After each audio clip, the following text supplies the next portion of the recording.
So very good evening student, hope आप सभी बहुत अच्छे होंगे, आपकी तैयारी भी अच्छी चल रही होगी।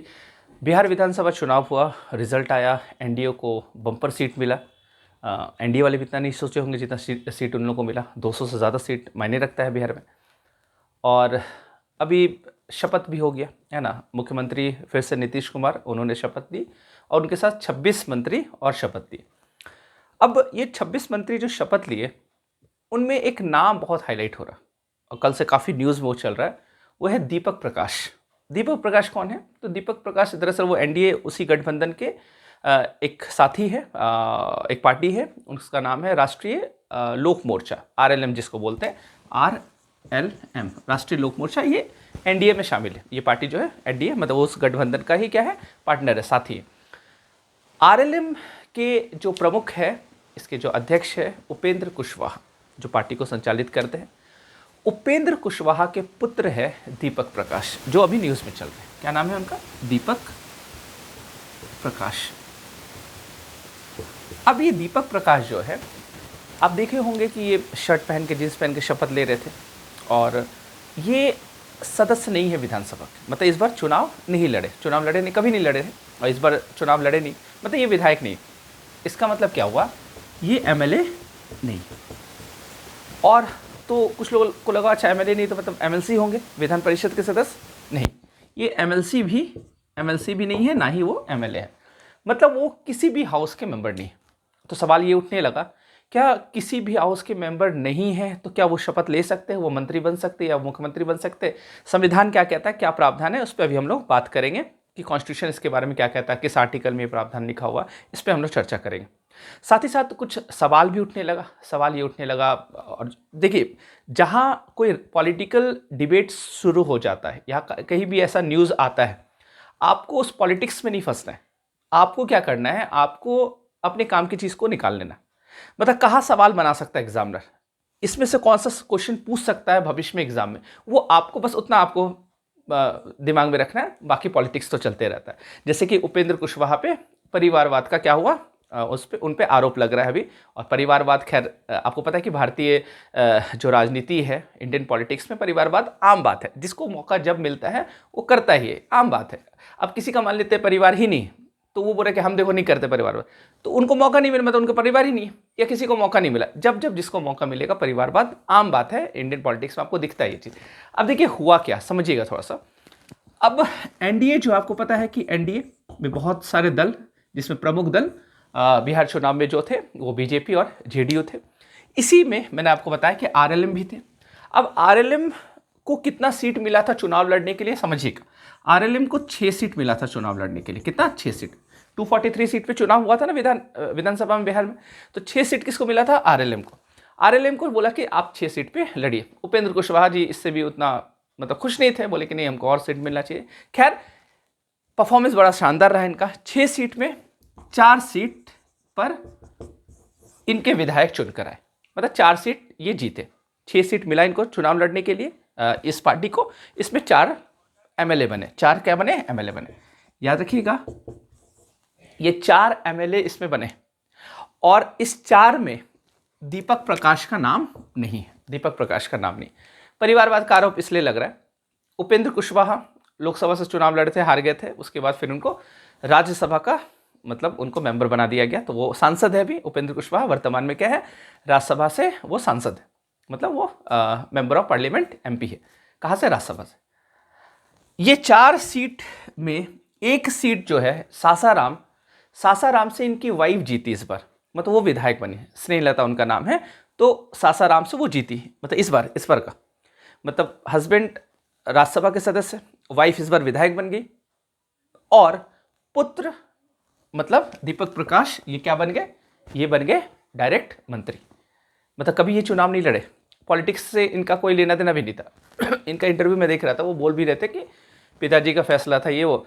इनको उतना पहले से पता भी नहीं था कि हम मंत्री बनने वाले, अचानक से एकदम ऊपर से कूदे अचानक से।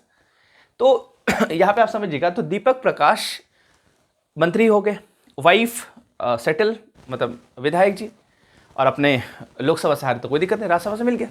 ऐसे ही होता है, जब आपका पहुंच हो जाता है तो आपको आराम से फिर वहाँ पे उतना योग्यता ये सब चीज़ नहीं देखा जाता। खैर, अब यहाँ पे एक चीज़ समझिएगा, दीपक प्रकाश पेशे से शायद इंजीनियर है, अभी भी मैं देख रहा था, इससे पहले तो नहीं जान रहा था, फिर हाईलाइट हुए तो मैं देखा था। तो चलिए ठीक है, पढ़े लिखे लोग आए, अच्छी बात है। अब यहाँ पे ये समझिएगा, क्या संविधान इसकी इजाज़त देता है? ये क्या गैर संवैधानिक है या संविधान में इसके लिए कुछ प्रावधान किया गया? तो समझिएगा इस चीज़ को। देखिए, आपको क्या क्या याद रखना है, आपको क्या क्या याद रखना है। आपको यहाँ पे ये ध्यान रखना है कि शपथ हुआ, तो शपथ के बारे में, चूंकि शपथ से ही ये क्या हुआ, ये न्यूज़ बहुत ज़्यादा हाईलाइट होने लगा। और आपको ये चीज़ ध्यान रखना है, शपथ जब होता है तो शपथ का प्रावधान हमारे यहाँ किस आर्टिकल में की गई है कि राज्य में जो मुख्यमंत्री होते हैं और उनके जो मंत्री होंगे वो शपथ लेंगे किस आर्टिकल के तहत? तो आर्टिकल आपको याद रखना 164 क्लॉज 3, याद रखिएगा।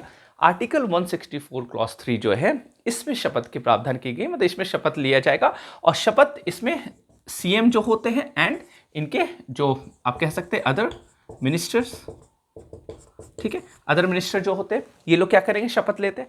शपथ इनको कौन दिलाता है? शपथ कौन दिलाता है? तो ये पद और गोपनीयता की शपथ लेंगे। और शपथ कौन दिलाएगा? शपथ गवर्नर। कौन दिलवाएंगे? राज्यपाल। राज्यपाल शपथ दिलवाता है। तो ये आर्टिकल 164 क्लॉज 3 में इसमें प्रावधान किया गया। अच्छा, शपथ मैंने पहले भी आपको बताया कि शेड्यूल किस शेड्यूल में है, जैसे कि मैंने आपको बताया था कि शेड्यूल जो होता है वहां पे क्या है, एक्सप्लेनेशन दिया गया। तो कहाँ पे कौन सा पद के लिए किस तरह से शपथ लिया जाएगा, उसमें क्या क्या बोला जाएगा, ये प्रावधान कहाँ पे किया गया, उसके बारे में मतलब डिटेल में कहाँ पे लिखा गया? शेड्यूल में। तो कौन सा शेड्यूल में शपथ की बात की गई है, ये आपका होमवर्क है। आप कमेंट में बताइएगा कि किस शेड्यूल में शपथ की का प्रावधान दिया गया। सब सुनिए आपने क्वेश्चन, मुझे जरूर बताइएगा कमेंट में इसका आंसर क्या होगा। मैंने आपको क्या बताया कि शपथ का मैंने क्या पूछा? शपथ का प्रावधान किस शेड्यूल में दिया गया, ये आपको उत्तर देना। चलिए खैर, अब आते हैं टॉपिक पे। 164 क्लॉज 3, 164 क्लॉज 3 में क्या है? यहाँ पे मुख्यमंत्री शपथ लेते हैं और उनके साथ अदर मिनिस्टर शपथ लेते हैं। शपथ कौन दिलवाते हैं? तो गवर्नर दिलवाते हैं। कौन दिलवाएंगे? गवर्नर दिलवाएंगे। जैसे केंद्र में आप पढ़ते हैं, केंद्र में प्रधानमंत्री और उनके मिनिस्टर जो शपथ लेते हैं वो कौन दिलवाते हैं? राष्ट्रपति दिलवाते हैं, प्रेसिडेंट। यहाँ पे कौन दिलवाएंगे? गवर्नर दिलवाएंगे। अच्छा, अब आपको एक और आर्टिकल ध्यान रखना है, आर्टिकल 164 क्लॉज 4। अब ये आपको ये आर्टिकल ज़्यादा इंपॉर्टेंट हो गया। आर्टिकल 164 क्लॉज 4 पे इसी आर्टिकल में ये प्रावधान दिया गया है कि यदि कोई व्यक्ति एमएलए भी नहीं है या फिर एमएलसी भी नहीं है, एमएलसी मतलब मेंबर ऑफ लेजिस्लेटिव काउंसिल और एमएलए मतलब मेंबर ऑफ लेजिस्लेटिव असेंबली, जो एकदम नए हैं जिनको समझ नहीं आ रहा तो मैं उनको बता दूं। जैसे बिहार में 2 हाउस है, हर राज्य में 2 हाउस नहीं है, बिहार में लेकिन क्या है 2 हाउस है, मतलब विधानसभा भी है और विधान परिषद भी। विधानसभा को लेजिस्लेटिव असेंबली बोलते हैं, विधान परिषद को लेजिस्लेटिव काउंसिल बोलते हैं। तो लेजिस्लेटिव असेंबली के जो मेंबर होते हैं उन्हीं को क्या बोलते हैं? एमएलए, विधायक, है ना, क्या बोलते हैं इसको? विधायक, MLA, member of legislative assembly. और जो लेजिस्लेटिव काउंसिल यानी कि विधान परिषद के जो मेंबर होते हैं उनको क्या कहते हैं? एमएलसी कहते हैं, मेंबर ऑफ लेजिस्लेटिव काउंसिल कहते हैं। क्लियर है चीज़? तो एमएलए और एमएलसी यहाँ पे बिहार में आपको देखने को मिलेगा, फिर आपको झारखंड में देखने को नहीं मिलेगा, है ना, झारखंड में देखने को नहीं मिलेगा।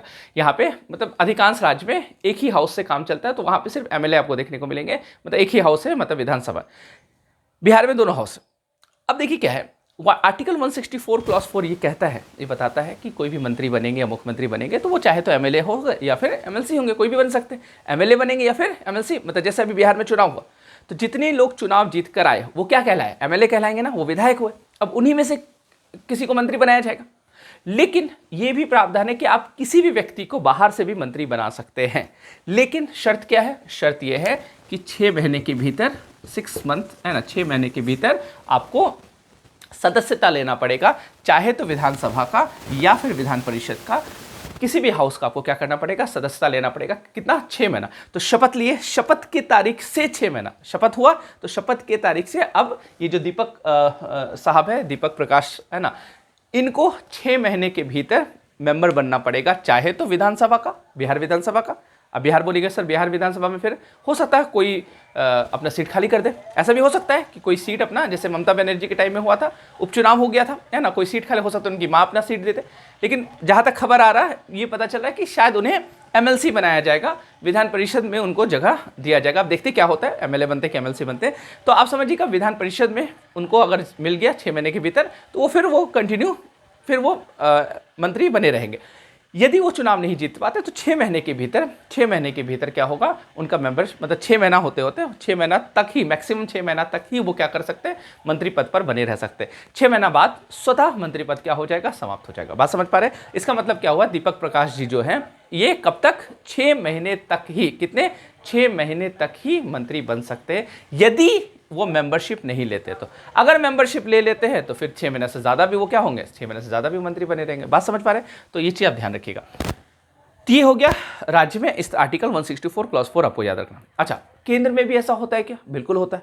केंद्र में भी ऐसा हो सकता है कि कोई व्यक्ति मान लेते हैं एमपी नहीं है, मतलब ना ही वो लोकसभा के सदस्य है, ना ही वो राज्यसभा के सदस्य है, और उनको प्रधानमंत्री बना दिया गया। बिल्कुल बना सकते हैं 6 महीने के भीतर। उनके लिए वही सेम प्रावधान है, 6 महीने के भीतर आपको सदस्यता लेना पड़ेगा, दोनों में से किसी भी हाउस का। या फिर अन्य मंत्री बना दिया गया, उसके लिए वही प्रावधान है कि 6 महीने के भीतर आपको क्या करना पड़ेगा, लोकसभा राज्यसभा का सदस्यता लेना पड़ेगा। केंद्र के लिए कौन सा आर्टिकल है, तो एक आर्टिकल आप याद रखिएगा, ये मैं एक्स्ट्रा आपको बता दे रहा हूं, आर्टिकल नंबर 75 क्लॉज 5 याद रखिएगा। केंद्र के लिए, सेंट्रल के लिए, यूनियन के लिए 75 क्लॉज 5 में यह प्रावधान किया गया है कि आप 6 महीने के भीतर क्या कर सकते हैं, मेंबरशिप ले सकते हैं। और आर्टिकल राज्य के लिए आर्टिकल 164 क्लॉज 4 आपको याद रखना, और साथ ही साथ 164 क्लॉज 3 भी आप ध्यान रखिएगा, क्योंकि ये शपथ है, यानी क्या है, ये ओथ है। और 164 क्लॉज 4 क्या है, ये आपका बताया गया, इसमें प्रावधान किया गया। तो दीपक प्रकाश जी जो मंत्री का इन्होंने ये शपथ लिए, तो ये कोई इलीगल नहीं है ना, ये लीगल है, मतलब ये अनकॉन्स्टिट्यूशन नहीं है, ये कॉन्स्टिट्यूशन है, ठीक है। ये संविधान के विरुद्ध जाकर ऐसा कोई काम नहीं है, संवैधानिक है, तो इसमें आपको उतना परेशान नहीं होना है। बाकी राजनीति ये सब तो आम बात है, ये सब चलते रहेगा, आरोप प्रत्यारोप ये राजनीति की खूबसूरती होती है, तो ये सब रहना ही चाहिए। चलिए ठीक है, तो मेरे ख्याल से ये समझ में आ गया होगा। जो होमवर्क मैंने दिया उसका जवाब आप जरूर कमेंट में दीजिएगा। तो मिलते हैं हम लोग नेक्स्ट क्लास में। आज के लिए इतना ही। Thank you so much.